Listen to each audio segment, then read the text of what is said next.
Everything changed the moment I set foot in that formation.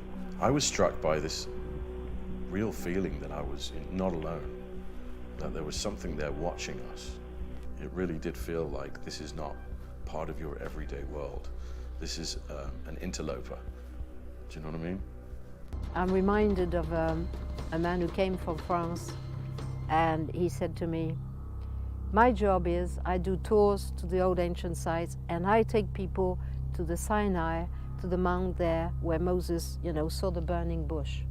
That's 5,000 years ago. And I said to him, well, that's fantastic. Here, we have one burning bush every day. You going to mug me? Am I going to mug you? Is that gorgeous or what, eh? And I believe I can run a decent marathon.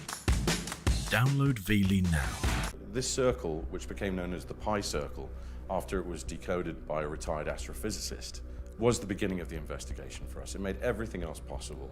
And from that point on, any circle we found could potentially have a message for us in it, because it was the first definitive example of a formation in which geometric information had been encoded.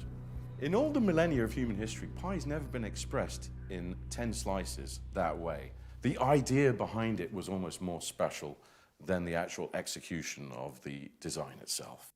I had really hoped that if Charlie went to England and found a crop circle and had a chance to walk around inside of it, that would somehow help him get it out of his system. But in fact, it just made things worse. So once we returned to Los Angeles, I went into pre-production with the intention of returning back to England the next season.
Crop circles, as I understand them, are primarily in Somerset and Wiltshire, which was, of course, right next to where our school was in Glastonbury.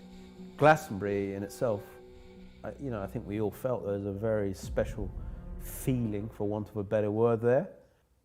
It was sort of coming back home in many respects, I think, for Charlie. Growing up there, these circles were forming around us and we were oblivious as children. So returning to England to shoot the film, I had a very clear goal in mind. I wanted to make contact. The very first design that I saw in '83, what amazed me at that time, I was so magnetized, pulled to this formation. It meant something to me personally, and yet I'm watching every other car passing. They're glancing because they're seeing activity, or they're seeing the circle, looking back up ahead and driving on, just like nothing happened. At the same time, I could hear this clicking, like a tick, tick, tick, of the plants lifting up, which kind of gave me the impression that this had only happened just recently, maybe minutes ago, maybe a few hours ago, and still that very special feeling. It's never left me. I adore Colin. He's like your favorite uncle. He's the father of the phenomenon. He's the first guy to have stepped out of his vehicle in the early 80s and said, what the hell is that there in the field? Which is why I'm making this film. So before we even set foot in England, there were approximately 15 to 20 circles that had already been created. So we were playing catch up from the moment we landed in England. They're not signposted, these crop circles, and they're not on any maps. Look at that. me.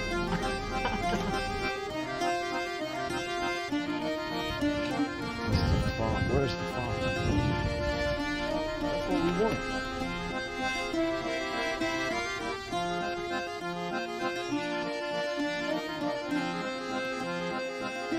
Is this it?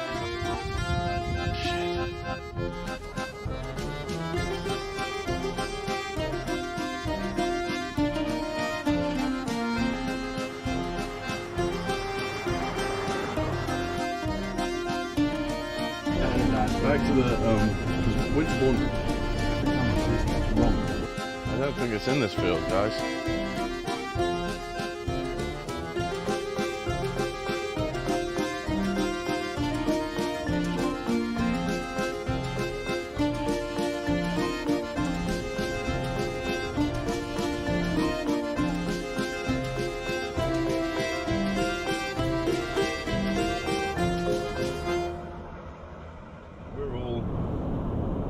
Getting scrambled every day now for new circles. It's really exciting. Colin Andrews was telling us, you know, he hasn't felt this way for years.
But we still hadn't been in a brand new fresh circle that was so important to us.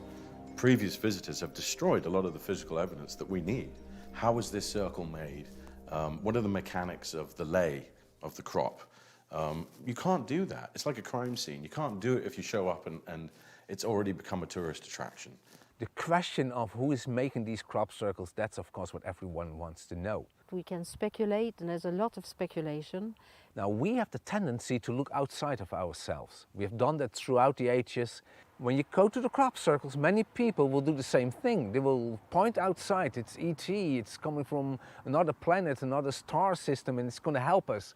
They come from a very high level of consciousness. I'm absolutely sure for myself, based on my own personal experience, that we are dealing with a genuine phenomena that involves paranormal intervention. Probably extraterrestrial species that is working with human consciousness. I think actually it's much closer. It's not that far away, and deep down I'm convinced it's actually somehow us.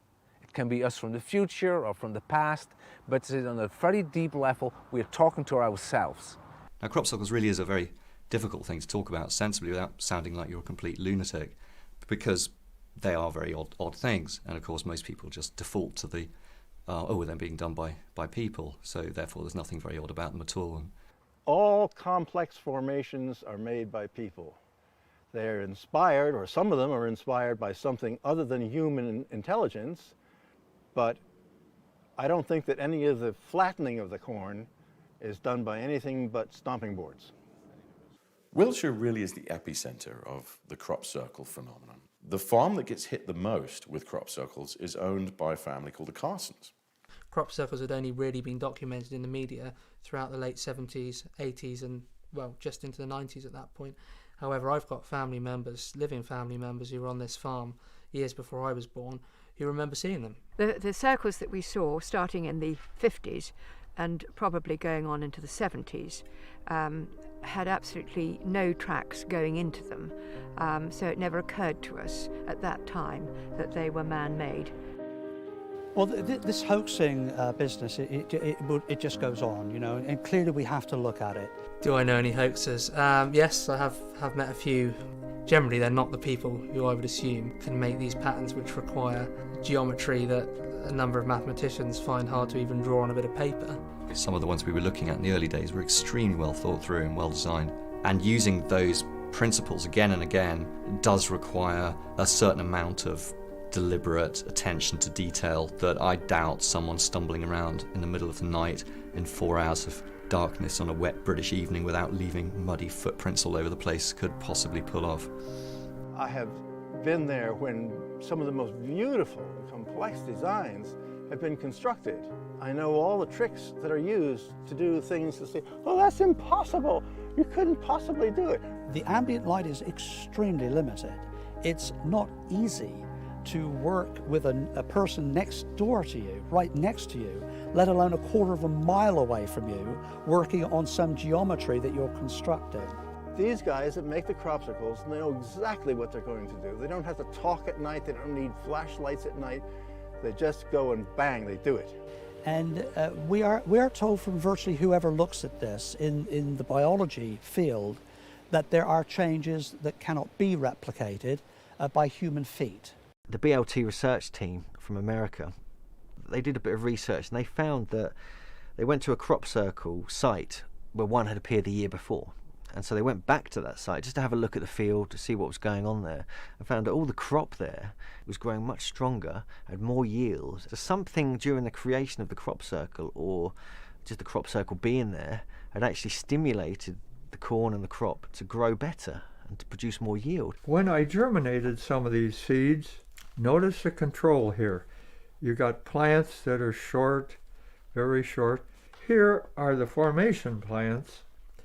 And you can see the tremendous difference. These are very, very much healthier, more vigorous plants. The embryogenesis in the seeds have been drastically altered.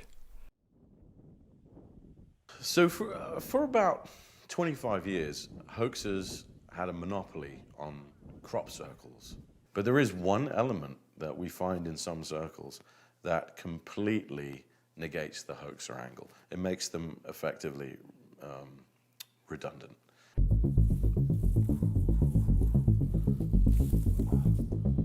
Oh! Blown node! Woohoo! Even on the physical aspect, it's not explainable. How do you explain that? How do you explain that it affects the plants? How do you explain it changes composition of the soil? It's completely out of this world. That's why nobody believes in it. I'm really not an expert on these so-called expulsion cavities. I think obviously you would need a scientist to really comment on this. In the literally thousands and thousands of control plants that I've examined, I've never found a node expanded outside the range of the normal population anywhere to the degree you find in the crop formation. Nor have I ever found an expulsion cavity, because there's no way in hell that you can just go into a field and hoax those. They can't be hoaxed. The damage is internal, it's not external. The plant has been hit with some kind of radiation, possibly microwave energy, and the water within the knuckle of that plant, it's usually the apical node, has been superheated. It heats up so fast that it has nowhere to go, highly pressurized, and what it actually does is it blows out the walls of the plant knuckle. Oh, wow. Look at, oh my God. I've never seen blown nodes like this, guys. If you look here, almost every single one of these nodes, these joints here, has been blown apart. This is probably the most excited you'll ever see a man getting in a wheat field. These are the biggest I've ever seen. These knuckles literally got blown apart by some kind of energy. This is a control from 50 yards outside the circle. This is from the center of the circle. See how the knuckle has just been totally devastated. To me, this is proof that this has not been boarded. This is something that boards have never done, never will do. There's no way you can hoax that. So once you've established there's a human element there in the hoaxing, then obviously the next step is to go out into the fields at the same time they're there and try and catch them. It's the night vision. How do you feel about the stakeout? Ooh, I'm excited.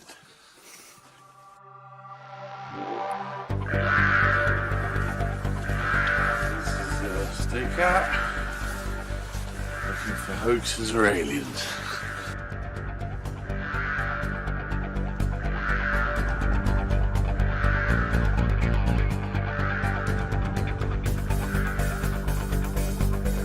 Been out here for about an hour and a half now. The mist is getting thicker.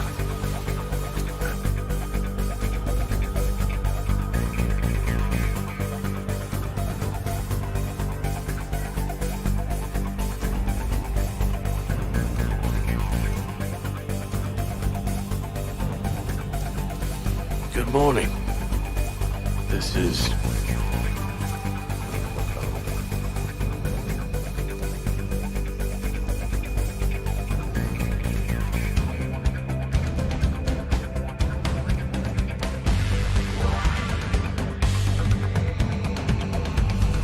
stay out.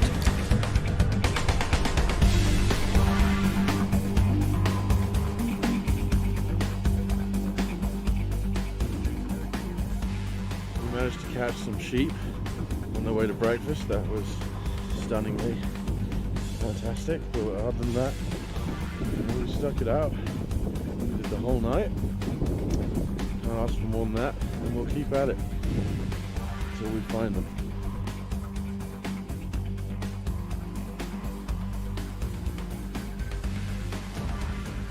Right. See it?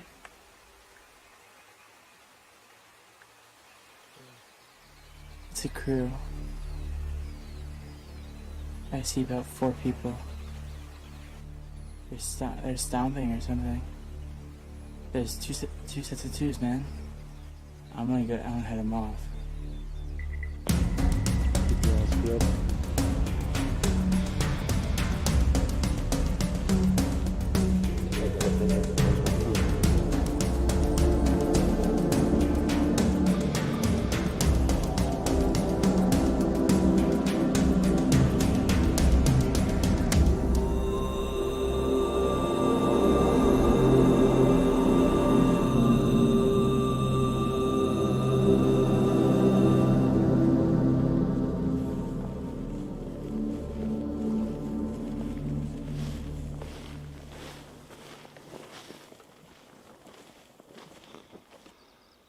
Ryan, you can wrap it up. Over. They were surprised to see us kind of pop out of the bushes. We were surprised that they were Spanish backpackers. So everyone was surprised, really. So the interesting thing about crop circles over the years is that if you look at it objectively from a distance, what it looks like is happening is that we're being taught a language, rather like children. And even if you go further back in time, where there were no written documents, we find crop circles mentioned in fairy tales and folklore all over the world. We find them in Central Europe, in old tales. We find them even in the legends of the Native American in Northern America. We're basically talking plants that have been laid flat in a field. It's that straightforward. And yet, over the years, the designs have become more and more complex. So from that on, we can clearly say, okay, there is a phenomenon that started with simple circles and showed a geometrical evolution up to the very pictorial and big complex patterns of today. Which are vast in size, from the 65 feet to a whole array of complex designs that measure up to 3/4 of a mile across.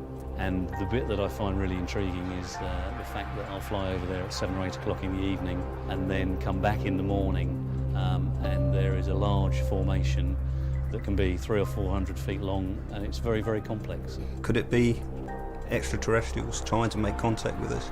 Most, if not all, of the patterns I'm afraid to say I'm convinced are made by people.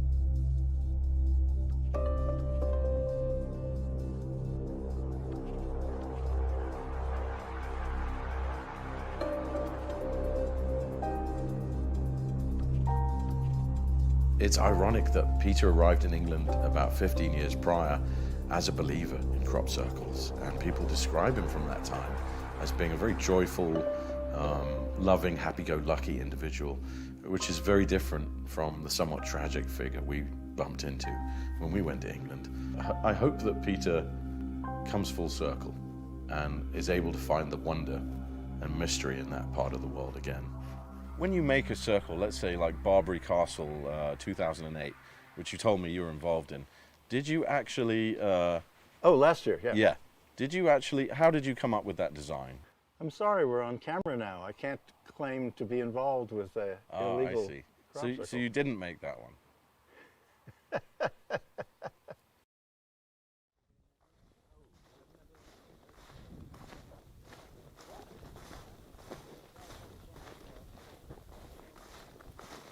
This has just been crushed. It's just been pressed to the ground, totally crushed. And again here, all kinds of damage. Green stick fractures. There's nothing supernatural about this. That's been done with a board. So a serial artist is essentially, it's also known as a hoaxer. It's someone who goes out in the middle of the night under the cover of darkness. It's amazing actually what they can accomplish. There are some remarkable formations that we know a man made. In the summer of 1991, which was actually when I joined the UFO project, there were a number of quite spectacular pictograms being reported in the fields.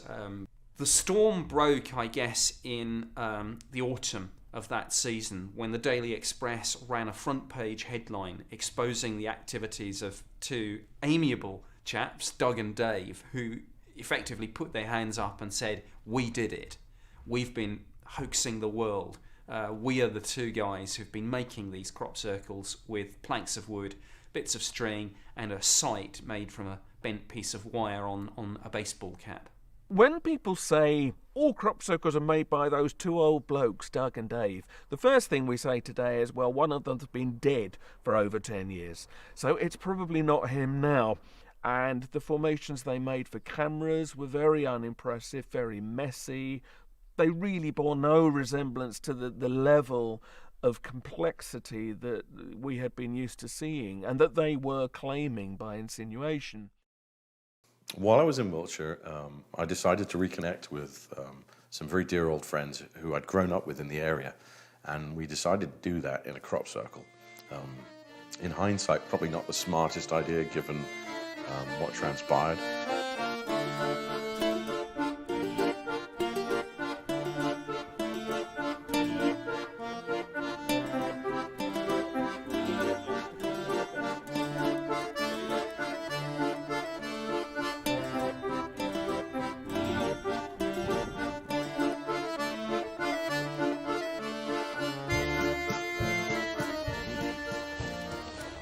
It could be board work. It's very good board work if it is that. I mean, look at that. They're doing this in the dark, you know. And that is scorching there. All right, and it's all over them. That's just nothing. No. Hold that. All right. Well, let's go and mate. break some corn. Yeah, we'll break some corn and see. Bloody and hell, leave it. you have not got nothing. You've got a blown node. He's got a blown node. Let's have a look. Yay! And what are you seeing here? Can you explain what you see? I'll show you a normal one. I don't really see anything, Charlie. It could get crushed, yeah? Yeah. Over it goes. So immediately these nodes start to adjust themselves to the sunlight. There is no sunlight in the middle of the night. This is just full of blown nodes, this formation. You're full of blown nodes. Stick it up his nose, So is that a please. blown node? No, you just broke that with your hand. Oh dear me. Broken down into farce in this circle. In order to get anything done in Wiltshire during crop circle season, you have to have a connection. You have to have a man on the ground. And for us, that was Charles Mallet. All right.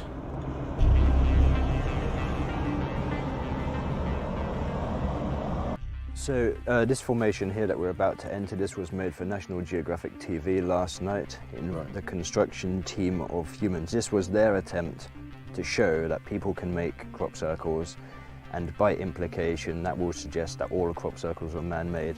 These people are supposed to be the best circle fakers in the business. Immediately I would be wondering why plants are out of the ground. Heavy crushing, heavy mud on the plants. I can tell you that from this, just from this one plant, that's the width of their board. These aren't even, these bends, they tend to happen wherever the board hit them. It's all different, it's all irregular. My understanding of the genuine nature of this phenomenon is that it does not go around killing plants. They lay over neatly and they keep on growing. That's an excellent point. The only thing that happens really which kills the plants is subsequent visitors to the formation. You know, I would measure something like this is, you know, what did we say? It's 150 to 160 feet long in what, 15 to 20 circles. Okay, this took 4 people, 4 hours. I would measure that against Milk Hill Crop Circle 2001. That formation appeared within a 4-hour window of opportunity through the hours of darkness. It was raining last night when this thing was made, so it's a good measure. Milk Hill had 409 circles spread over 700,000 square feet, and that was clean on day one. Even though it was raining all night, it was clean, it was seamless, and it was precise, and it was massive, and it was over an undulating hilltop. This is on dead flat ground. And I find it highly inconceivable that that could be done by humans. That's a complete impossibility. The amount of circles, just to walk them, would take a couple of days to just walk the surface area. I went up there while it was still sort of pristine, you know, before anyone had walked into it, and there was no evidence of any footprints, which there would have been because there was mud on my shoes. So I mean, you know, you do get the ones that can't be explained. I mean, I've never understood how anything as big as that can be made in such a short time. So Team Satan should be down here making the Milk Hill 409 to prove to us that they can do it, not making a scrappy 150-foot mess. Mathematics, that's what actually speaks to me, not people with, I made this last night after I fell out of the pub drunk. That's just not convincing. It is convincing in this case, maybe. They've just proven again for the 5th year or whatever it is that people can make crappy patterns in wheat. Big fucking deal. For myself here in Wiltshire, for the 22 years I've been here, the area around Alton Priors, Alton Barns, has been a focal point for designs to appear, and at the sacred site of Avebury. This is Avebury, one of the oldest Neolithic stone circles in Europe, and certainly the largest. You could actually fit 2 Stonehenges in here, and it's made of about 98 sarsen stones, some of them originally weighing up to 40 tons. If you take a GPS to the centre of Avebury Stone Circle, you will discover that you are precisely 1/7 of the way down from the pole. So the ancients seem to be able to position themselves extremely accurately on the earth. What one's left with the stone circles is a strange sort of sense of a culture for whom the motions of the heavens were very, very important. And what they seem to be trying to do was to create spaces on the ground that were sort of reflections of what was going on in the heavens. Stonehenge has 29.5 stones in its outer ring. The half-width one's still there. Everyone says it has 30 stones, but if you look, there's one that's half the width of all the others. So the builders of Stonehenge clearly knew that there were 29.5 days between full moons. All the circles are very close to Stonehenge and Avebury and this particular area, and I do find that a bit quite special and wonder why myself. So. And the fact that here in Wiltshire, where we have, you know, more crop circles than anywhere else in the world, we also have some of the most important ancient sites in the world. You've got Avebury, you've got Stonehenge. It's drawn consciousness back to something bigger than ourselves. If you look at Wiltshire, northern Wiltshire, you will see there's a geometry in the landscape. And when you study that, you will see it's not just circles, there are also lines, and there's a whole geometry that encloses a shape, a triangle, which is identical in slopes and angles to the Great Pyramid in Egypt. Like the pyramids, where the biggest and most complicated one, the Great Pyramid, goes up right at the beginning, you've got the biggest and most complicated stone circles going up right at the beginning, Avebury and Stonehenge. And they aren't typical as stone circles go, but they do involve huge amounts of astronomy and geometry. somehow both groups were fascinated by the same shape that encodes squaring the circle, and that makes it now really fantastic. Those things that motivated people to put up huge stones and build these incredible mounds like Silbury Hill, it's almost like it's trying to remind us there are bigger things than the materialistic world that we spin around us. We weren't always materialistic. We weren't always destructive on the planet. We had a quite different vision in the past, which was not dissimilar to the Egyptian and to the Indians, the ancient Indians, from India. We're the only race on the planet that does not revere their ancestors. We conducted about 14 stakeouts over the course of the investigation. That's 14 nights where we're, instead of sleeping, we're disguised as bushes. We'd ambushed some sheep and some Spanish backpackers. And I thought we were kind of working our way down the list, and eventually we were bound to get to aliens. It's exhausting. The most exhausting thing is when you think you're not getting anywhere. But there was one location in particular that we had been saving, and it's the daddy of all locations. If we were looking for like an epicenter of activity, it's this hill over here. Silbury Hill is a very important monument. It is an ancient pyramid. It's not just a mound. It's not an earth mound. It's built in water. It's got its feet on water. It's a swamp. The pyramid was white. It's dressed stone. It's hard chalk stone. And it shines. It reflects the sun. That's why it's called Sil. That means brilliant. It means light. As sol, soleil, sun. And it would have reflected the sunlight and would have reflected the moonlight. It would have been quite amazing. And actually, when you look at Silbury, sometimes you can see an aura around it. It does shimmer and shine in certain lights. And therefore it must have been a very shiny, very beautiful, white, 6-level circular pyramid. There are many pyramids that are circular. I think it acted as a kind of energy generator. The way it was built is very much like an energy generator. It created a good force which helped the cultures, and it was all part of the ancient belief system, which was really based on how to preserve life, how to encourage life. We have the opposite view now. The other aspect was that the culture that had a mound within their society was always richer than the culture that didn't. Look at Silbury Hill, for instance. We know that there's layers of organic, non-organic material, and that creates a huge amount of energy. It's like an orgone accumulator. And then we have the Michael and Mary lines moving down the megalithic avenues into the main circle, which kind of moves the energy around. So they think it could have been used as the central point of southern England, which people will come for hundreds of miles around for, and do their sort of place their seeds in the right spot, and then go away and grow them. So crop circles appear to be bringing our attention back to megalithic sites and other ancient temples across, especially Britain, really. I mean, although crop circles do appear, sporadically in other countries, generally they seem to be in Britain. Avebury, Silbury Hill are really the kind of hub of where all this comes from.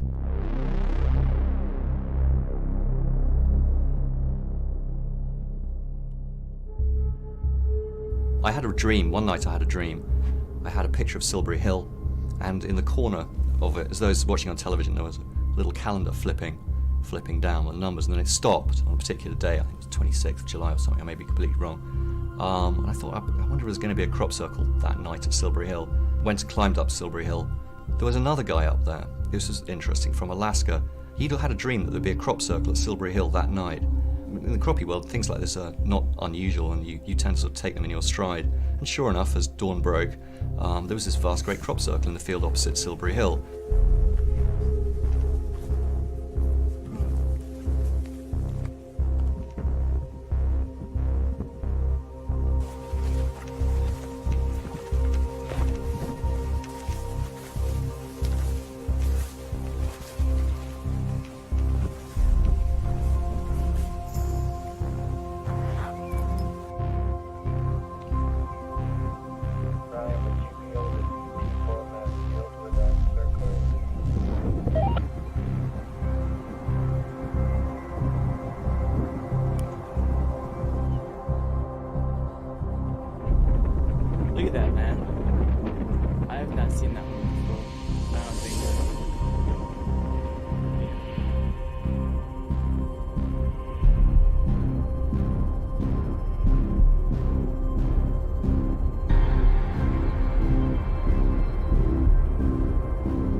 It's July 5th, 5:50 a.m.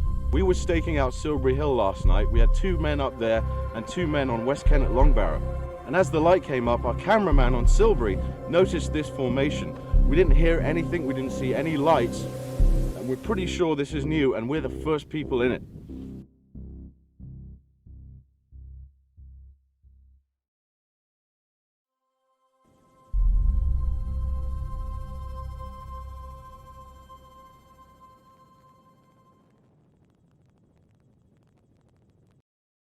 We had needed so badly something like that.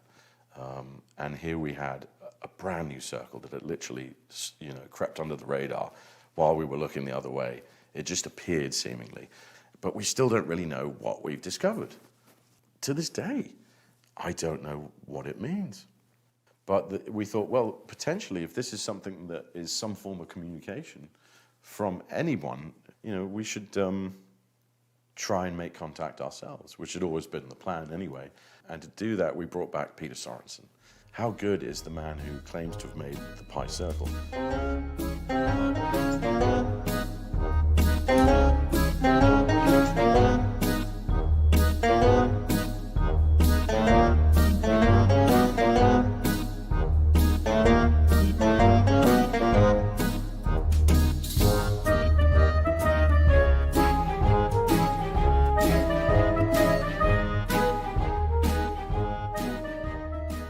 Peter showed up and we began what was essentially a crop circle school, and for most of the day taught these kids how to make crop circles. So keep your eyes open, because a lot of times, Peter would agree, we do see lights. You see balls of light, weird things happen. One of you might go missing and come back looking 10 years older.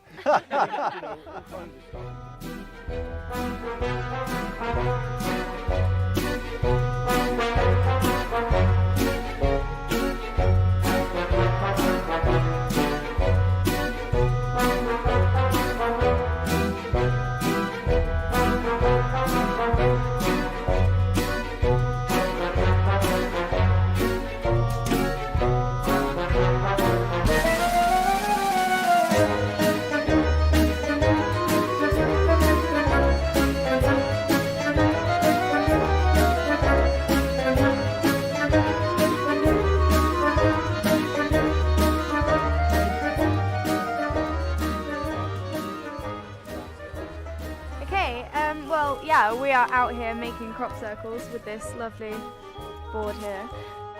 I quite like crop circles. I never really thought about how they originate and stuff. It's always just one of those things that kind of pops onto the news and you think, oh yeah, how do they do that? Where do they come from and that kind of thing. And I guess this has just answered all my questions really. I only have little legs and I'm only a small person, so holding this board and trying to fight against the crop was a bit difficult really. But yeah, overall an enjoyable experience. I recommend it. So yeah, I thought it was great. And that's about the time Peter sent them all home and said, I'm going to do the circle myself, which was concerning. Great view. Exactly. Perfect now. Hey, Peter. Ladies see that. Wow. That's what they look like. That's the UFO that's going to make a crop circle. Great. This is the center for making the spiral. Oh, I see. I'm not going to make, I'm going to do it all with a stomping board.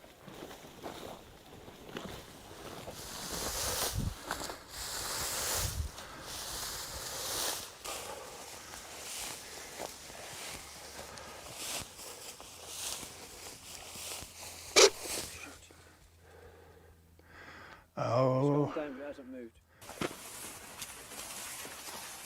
I had a call just now. Somebody said there's hoaxes in the field. There's hoaxes. You did? Really? Yeah. Oh, brilliant. Yeah. From the moment this project was conceived, this was always the plan, to actually attempt contact. If this is a real phenomena, we always assumed we'd be able to make contact with whoever's making the circles. So right now out there, we have 2 hoaxers, Peter Sorensen and a guy called Jerry, and they're actually building our message to the stars, as we call it, which is laid down in Morse code.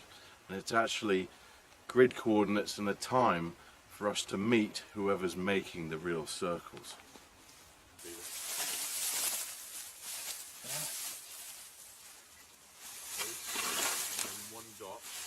one dot. Yep, just one. Okay, then a space.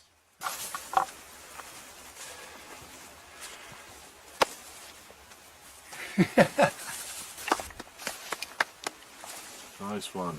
And now we have our message down, and hopefully we get a response. We're done.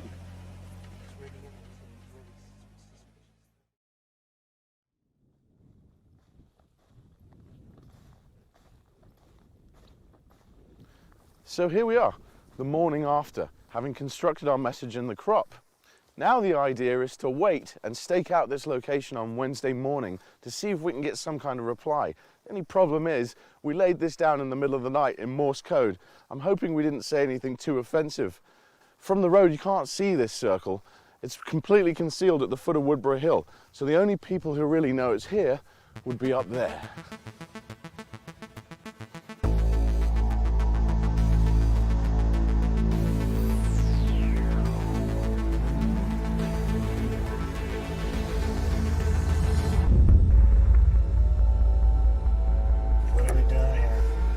We're torturing ourselves. It's 3 in the morning. We are waiting for 5 a.m. That's when our message stipulated that contact would be preferable, but really we could have sent them a pizza order. We just have no idea if that Morse worked. The aliens are reading the messages like, what?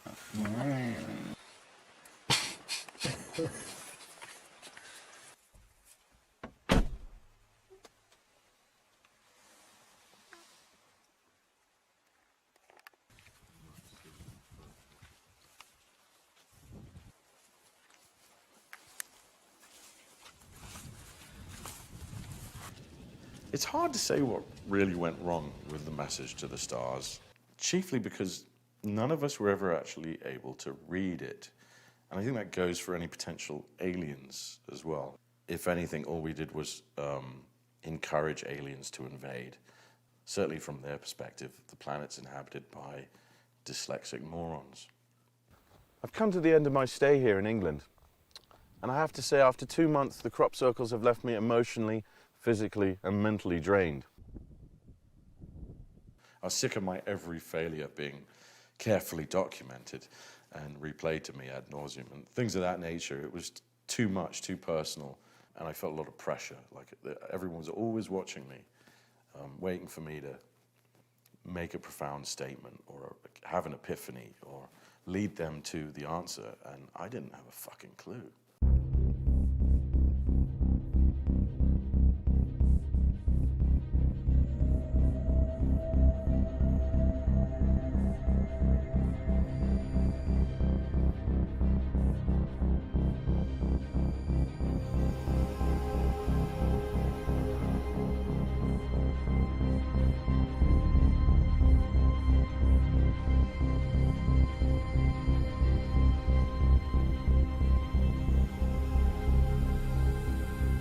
The harvest is the definitive end to the season.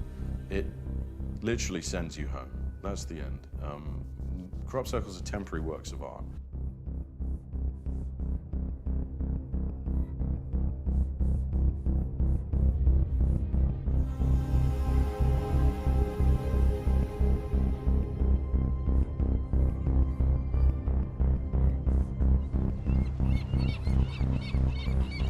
Back in Los Angeles, having been in 42 circles, I still really had more questions than answers.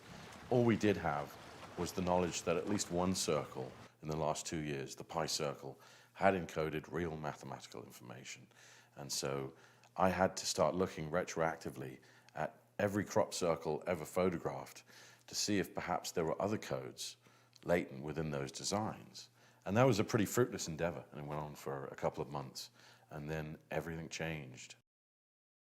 Some researchers have believed that the formations that we see are effectively two-dimensional representations of three-dimensional objects, and that if we could learn to create these three-dimensional objects, they might actually be showing us a new technology, be it anti-gravity, be it free energy or whatever. But certainly, yeah, it can't be ruled out that if we could decode some of this stuff, it might lead us on to some, new technology that maybe is actually, it's a blueprint.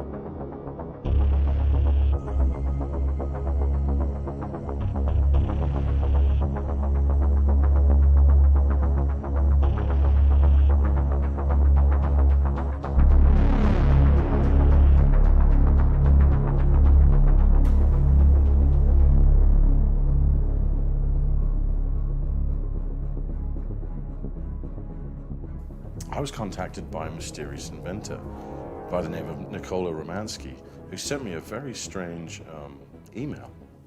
When I opened this email, there was a video attached, and the video appeared to be Nikola's attempt using a simple Autodesk CAD program to decode a specific circle that had come down in 2009. But it seemed to harvest blueprints. There was some kind of machine we were staring at all of a sudden.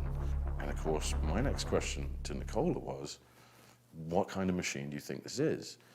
And then eventually the conversation turned to, can we build this? I hadn't talked to Charlie in a long time about the project. I didn't know, where they were. I didn't know what they were doing. I went over to Charlie's house one night. I think we were gonna watch a fight or something. I walked in and there was this person there who I'd never met before. This man with long blonde hair sitting on the couch in this like yoga pose. And I was like, oh, that's a new face. And I said, hi, I'm Dax, and Charlie was like, oh yeah, Dax, this is Nikola. He's working on the project. He's so dedicated to this project. I said to him, you sure you're ready for all that? He says, Mom, I was thinking about that kind of stuff my whole life long, And finally, I get to express myself. So and finally, I have somebody that believes in the same thing I do.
Here you can see the primary device of the reactance coupler with the water sphere at the top and the inner containment chambers for processing down into the klystron, which is the tube here.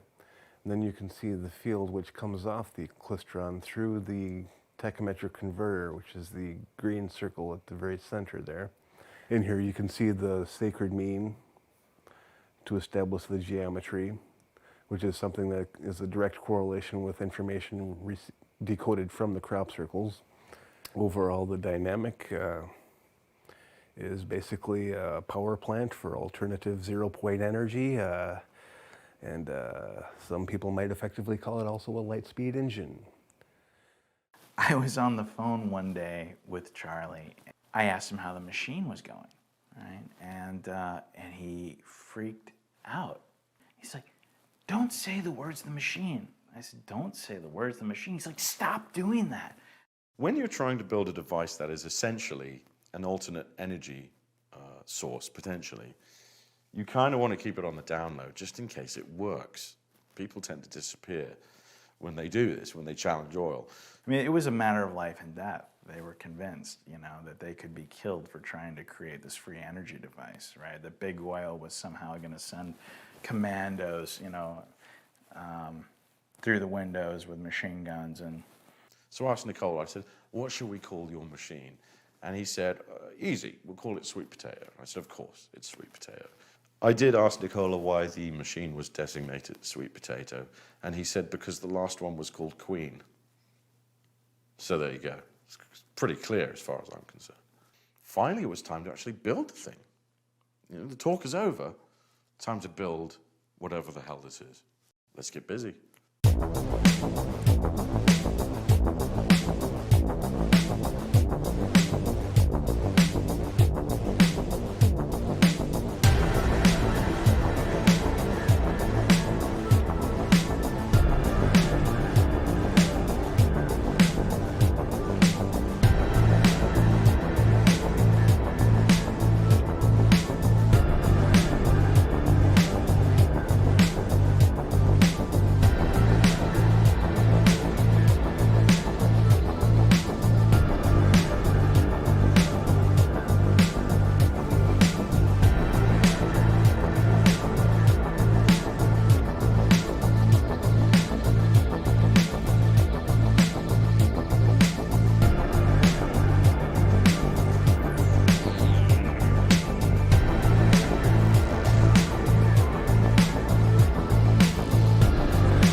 As for the, you know, the nail polish and the long hair, she's beautiful. As far as me going back and forth between the he and she, I've grown up with him. I've known him my whole life as a him, even though I could tell that there were feminine aspects. Is some urge for him to behave like that. So, if that's so, you better support it. Okay, so what we're looking at here, guys, is these are the parts of sweet potato that have been milled so far from Nicky's CAD. Now, does this run on any sort of fuel? It runs on saline water. Saline water. And do you need a lot of it? Not very much, no. Really? Okay. How many crop circle designs, roughly, are represented here? At this time, probably 11. Okay. I mean, is this thing, I mean, I have to ask, is it dangerous? I mean, do I want to call in sick that day or what? Well, if the secondary disc is rotating at high speed and it fractures apart, it will go flying off like bullets. Yeah, radially. Okay. Yeah. Also, if you happen to touch it or it bumps into you when it's up at full speed, when it's energized, you will explode. Well, I know how far back I'm going to be, but who's going to switch it on? That would be me. In English, what happens when we turn it on? I mean, do we lose time, or will a black hole emerge? Well, any number of things could happen. Some potentially I don't know if I like the sound of that. catastrophic, others not catastrophic. Well, what's your biggest fear that might happen? Could we end up in 13th century France, for instance? I do not think so, no. Okay. So we're building a UFO, basically. Yes. After a year of working on sweet potato, it didn't feel like we'd made an enormous amount of progress. We had, as far as I can tell, one usable part. It was thrilling to hold in your hands something that could have been designed by a circle maker, but at the same time discouraging because it was costing so much every day and we were really moving at a glacial pace. We'd always intended to try and build the machine in-house, take care of all the needs ourselves, because we thought then we can control both the schedule and the budget. Nicola suggested that we might want to consider buying a rapid prototyper, also known as a milling machine. Unfortunately, Nicola had not done his homework. He was incorrect. We could not build the parts that he said we could with the milling machine, and so we wound up having to outsource anyway. So I think, yeah, we were concerned, but we also understood this has never been done before. No one's tried this. You know, we're kind of idiot trailblazers. Let's, you know, not beat ourselves up too much. Let's just try and make it happen.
My name is Antonio Acuna, and I'm working here, right? When the first time I saw the print from Nicola, well, I was thinking it's crazy. Well, I've heard before I started working on it through the project that we were going to be building a UFO. And I kept telling that to people that walked by and asked me what I was doing. They would say, no, what are you really doing? We're gonna make some toys for my son or something.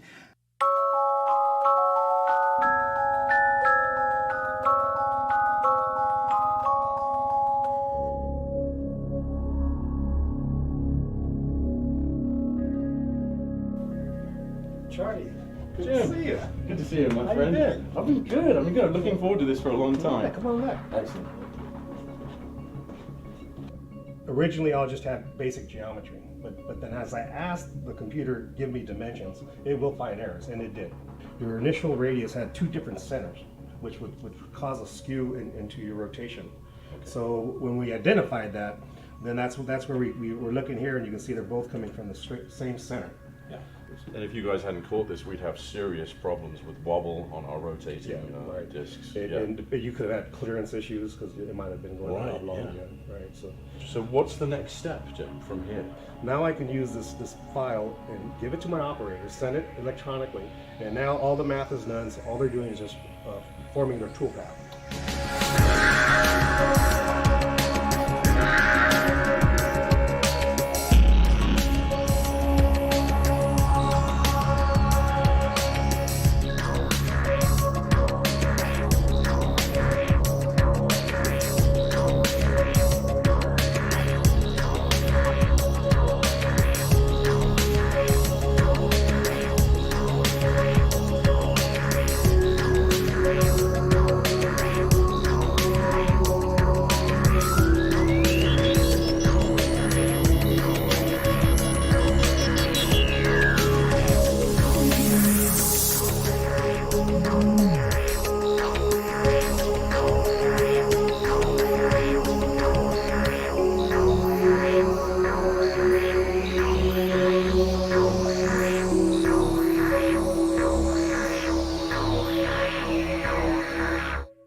Give yourself a count. Well, don't talk when I'm talking then. Don't start talking while I'm not ready.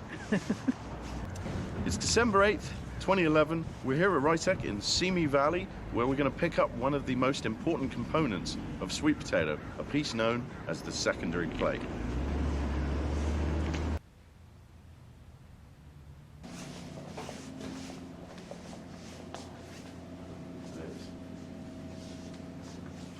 Really, goodness me. Look at that. Bye, Sandy.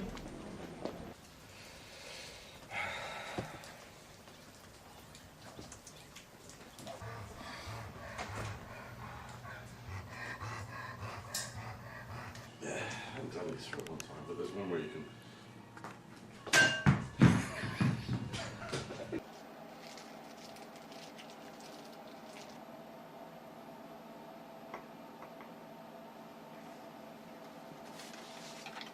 Gotta do one, wait an hour, do another one, wait an hour, do another one, wait an hour.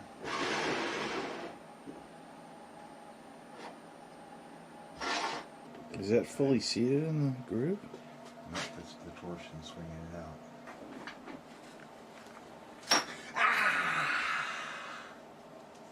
Well, if that was those big 4-inchers, I would have lost my finger. Whoever can get those apart gets $100 cash. Right now. Okay. Now, don't let go. God, you're going to slice my finger off if you let go. All right. What am I doing here?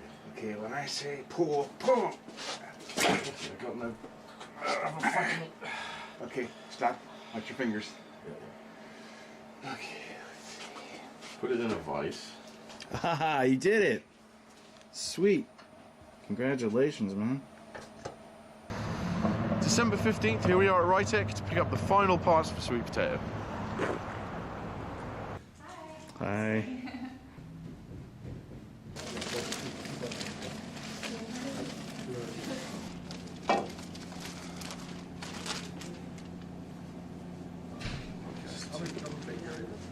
Officially, the last pieces from Rytec.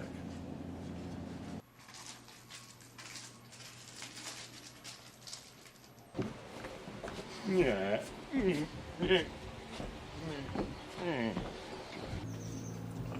So what's next? 15 minutes for the black stuff to dry, an hour and a half for the other shit. I would say that 75% of the time that Nicola was working on sweet potato, that time was devoted to curing, which is a big fancy word for letting glue dry. What are my thoughts on curing? I never want to wait for anything to ever dry ever again, because there were so many times in the production where we had to simply sit around and wait for stuff to glue together. Hello, January 23rd, and we are, of course, still in the workshop. This week, as we did last week, working on the copper coil installment, and we actually have about a week left of assembly time according to our schedule, so we're hoping to meet that deadline.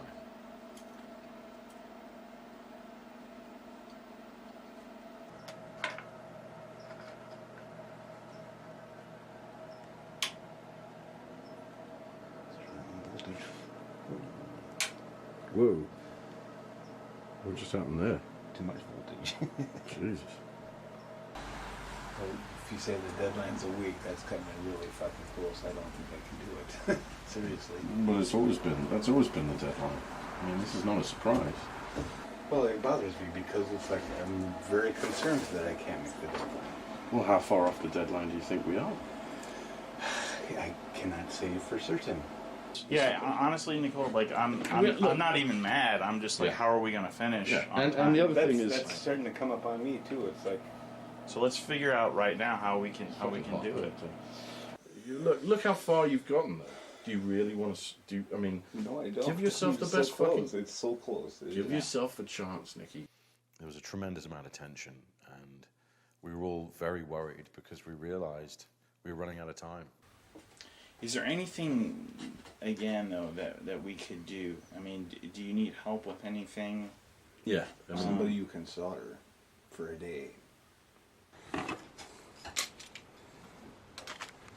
So after these are done, though, they're pretty much ready to mount as far as rest of this goes. Huh? What's your mounting technique? JB Weld. Is that right? Yes.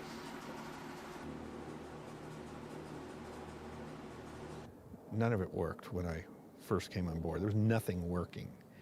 There were some electrical engineering red flags that just you kind of instinctively want to prepare for. Phil really enabled us to get a good sense of where we were, as opposed to where we wanted to be. Okay, it's the 26th, Charles. January the 26th. Here we are in the workshop, Cal Surprise, and as you can see, something's happening. Uh-oh. What? By far the worst Indian food I ever had. Totally recycled crap. Some people, I guess, just don't know what Indian food should be. Okay, in addition to lunch, Charles, what's the plan for today? Nicola, what's the plan for today? Keep working on shit. That was a truly shit update. January the 30th, 2012. Here we are in the workshop, the final stages of assembly, and we have our Uncle Phil has come to give us a hand just down the stretch, and is really helping pick up the pace here, so it's been fantastic having Phil.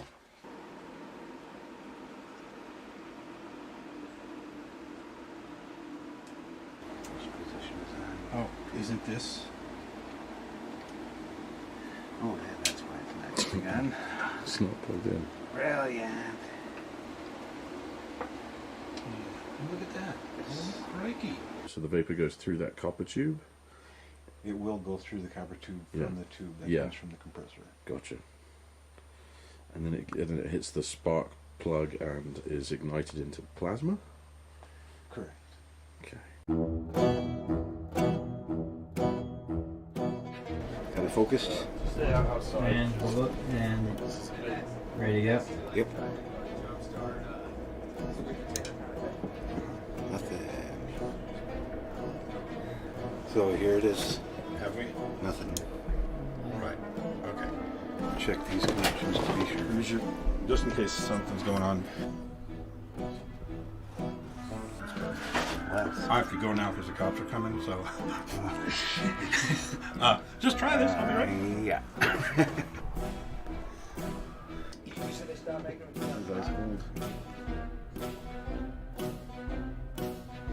Working fine until you had that voltage meter on it yesterday.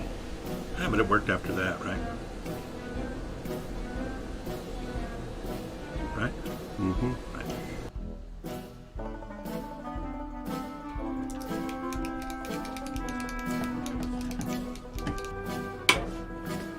Nothing. Why is it not sparking?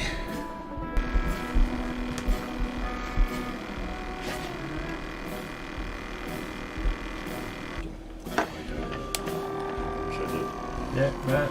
Woo! I think it's working, huh? I am at a loss.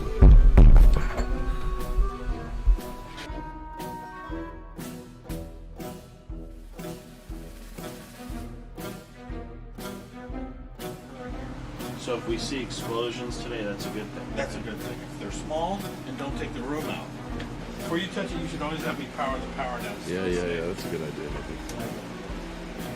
Is that a plasma flame? That's a plasma. Okay. Yes. Inside of a shot glass. When you see the orange flashes, that's water burning. Right. Whatever you've got there, keep it going. It's sweet. Jeez, look at that.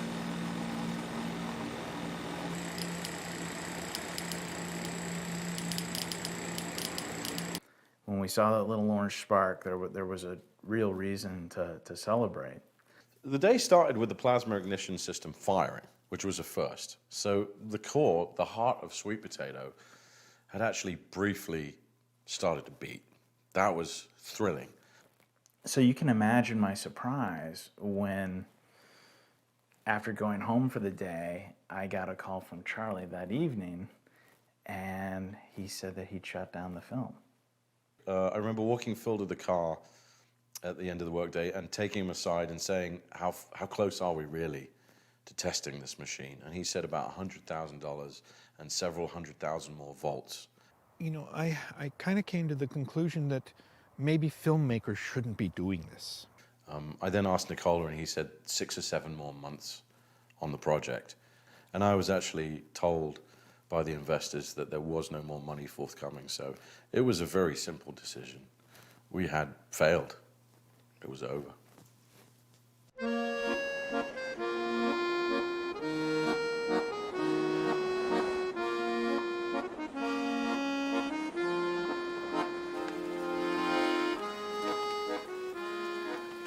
When my family and friends found out that I was living with a transsexual man under the pretenses of building a UFO, they were understandably very disturbed.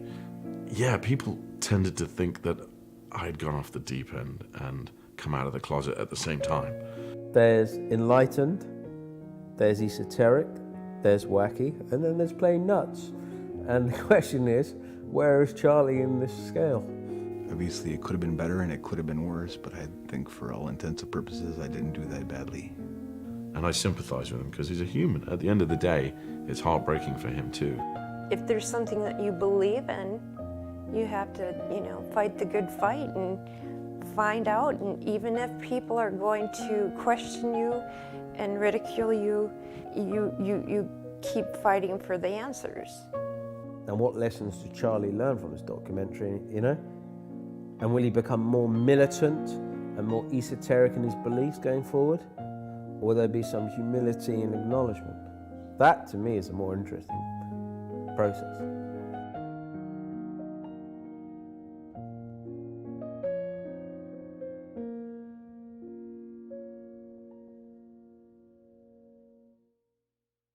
When we began the project, especially the construction of Sweet Potato, we thought we were the only people trying this on the planet. That is, extrapolating data from crop circles, trying to turn it into some kind of over-unity device, alternate energy source. Turns out we actually were wrong. There was someone else at least attempting this, who's based out in Hawaii. After learning that, it was a no-brainer. There was only one thing left to do. I had to go to Hawaii.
When we looked at crop circles, we thought we saw information there as well that was technical in nature. We then went ahead and did something totally insane and tried to design a machine that incorporated those elements. Mm-hmm. You've seen bits of that machine, and you know that it didn't end exactly the way we wanted to. Mm-hmm. Did I waste my time? Absolutely not. First of all, in science, there is no such thing as wasting your time. Meaning, Edison made thousands of light bulbs before the first one worked. And when he was asked about that, he said, well, I learned thousands of ways not to make a light bulb. And that's part of the research process. And when I look at you guys' device and what you extrapolated from the crop circle, I think you guys were right on track to what is being conveyed by the crop circle. That is, that fundamental spin is important, that there is a fundamental spin in the universe, and that when you understand that, you can build devices to interact with the universe and to reproduce those in laboratory in a small environment, in a low energy setting, and see if we can tap into this fundamental energy, if we can reproduce the dynamics of creation that are found in the universe. If you went to that beach where the Wright brothers flew the first plane, and you went to the neighborhood and you start to tell people, you know, in 2 weeks, somebody's gonna come here with some crazy apparatus that weighs thousands of pounds, and they're gonna lift themselves off the ground with this thing, their own weight plus the weight of the device, just by pushing wind over it. You know, everybody would have told you you're crazy, that's not gonna happen.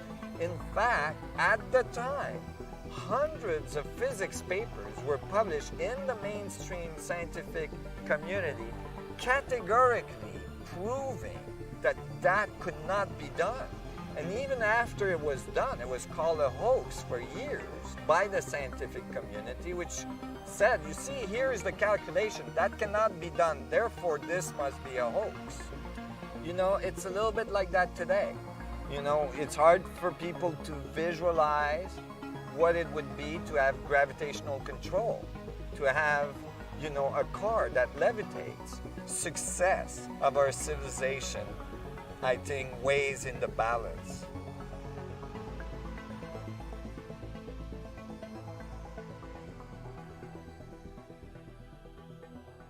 I still believe in what Nicola was trying to do. You know, I've always said I don't think the universe runs on gasoline. You know, how does the universe do what it does?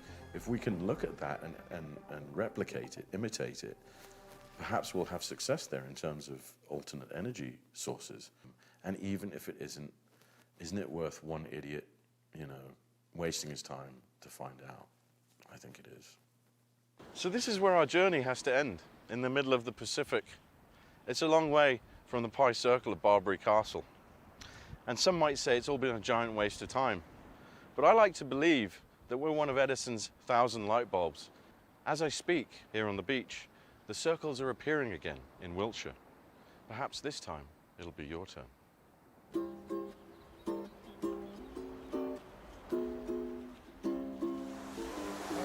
You ready for the next one? Next one what? Oh, the next adventure. There's a lot more out there. There are no more adventures. No. There are. We just have to find them. For instance, I know you've always had a thing for Bigfoot. We're not, you want to do a documentary about Bigfoot? No, I've no interest in doing it. I want to capture Bigfoot.